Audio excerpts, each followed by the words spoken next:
পেট খারাপ হবে, তারপরে কৃমি হবে, আমরা স্বাস্থ্যগতভাবে বললে বাচ্চা মায়েরা বললে বাচ্চা বাড়ে না, এই অনেক কিছু জড়িত আছে। আচ্ছা ও হাত ধরা দেখা, তারপরে আমি আলাপ করি, বলো।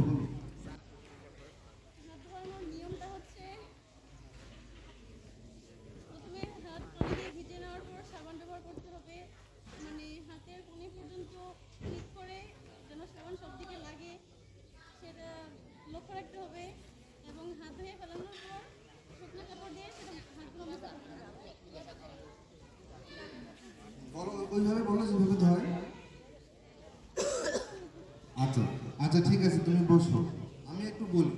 প্রথমে হচ্ছে আমাদের পানি দিয়ে হাতটা ভালো করে কবজি পর্যন্ত আমরা ভিজাই নিব, তারপরে আমরা একটু সাবান নিব যেন ফেনা ওঠে, একদম পুরো কবজি পর্যন্ত ভালোভাবে ফেনা তুলতে হবে।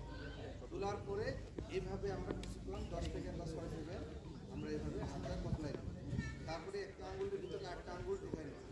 এটা করতে বেশিক্ষণ লাগে না, হ্যাঁ, এরকম করে এইভাবে ভিতরে আঙ্গুলে আঙ্গুলে পরিষ্কার করে নেব।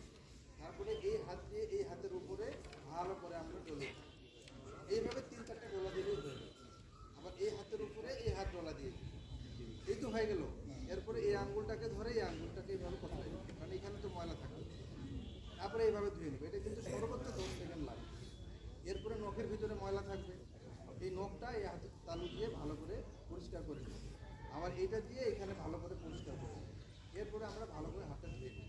এই তো এটা তো আমরা জানি যে স্যাররা বলতেছে যে শেখানো হয়েছে, তাই না?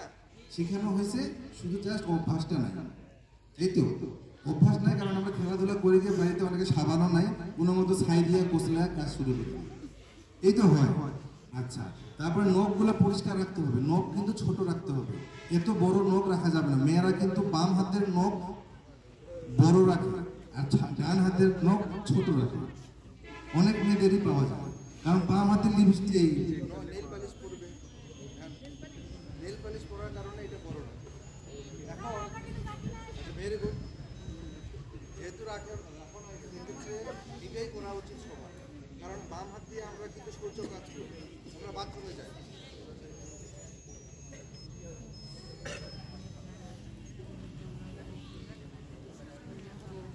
ঠিক আছে, আমরা বাথরুমে থেকে আসার পরে তো বাম হাতটা ইউজ করি, তাহলে এখানে নখের মধ্যে যদি কোনো ময়লা ঢুকে থাকে তাহলে সেটা দিয়ে আমরা আবার অনেক সময় অসাবধানতা বশত দাঁত খিলাল করি।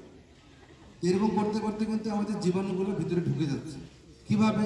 এই যে মাঠের মধ্যে অনেক গরু ছাগল কিন্তু এখানে পায়খানা করে, তা আমরা অনেক সময় খালি পায়ে হাঁটাহাঁটি করি, বাচ্চাগুলোকে ওনারা খালি পায়ে হাঁটাহাঁটি করাচ্ছে।